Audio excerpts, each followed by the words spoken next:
මෙලොව පවතින ගින්දර නිරයේ ගින්නෙන් කීයෙන් පංගුවක්?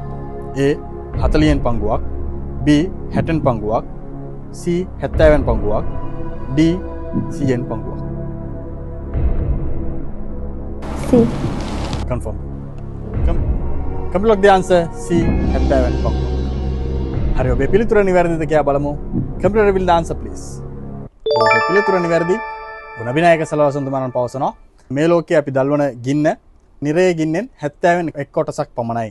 සහභාගී වුණ නබි මිත්‍රවරුන් අහනවා නබිනායක සලවසුන්තුමාණන්ගෙන් නබිතුමාණනි මේ ලෝකයේ තියෙන ගින්දරම මේ වැරදිකරුවන්ට දඬුවම් දීමට ප්‍රමාණවත් නැද්ද කියලා අහද්දී නබිනායක සලවසුන්තුමාණන් කියනවා මේ ලෝකයේ තියෙන ගින්න වගේම 69 ගුණයකින් ප්‍රබලත්වයක් තමයි මේ නිරේ තියෙන්නේ. මේ නිරේ කොච්චර දරුණුද බියකරුද කියන එක තමයි නබිනායක සලවසුන්තුමාණන් ඒ මගින් අපිට පෙන්වා දෙන්නේ. පොඩ්ඩක් හිතලා බලන්න මේ ලෝකෙම අපිට ගින්දර පොඩ්ඩක් ගින්දර අදාරින්නකෝ රත් වෙච්ච තැටියක් අපේ අතට වැදුනත් අපිට ඒ දරා ගන්නට බෑ. එතකොට මේ ගින්දරම අපිට දරා ගන්නට බැරි නම් නිරේ තියෙන ගින්දර මේ වගේම තව 69 ගුණයක් වැඩි කරලා තමයි ඒ නිරේ තියෙන්නේ. නිරයට යන්නට හිතන්නටවත් එපා.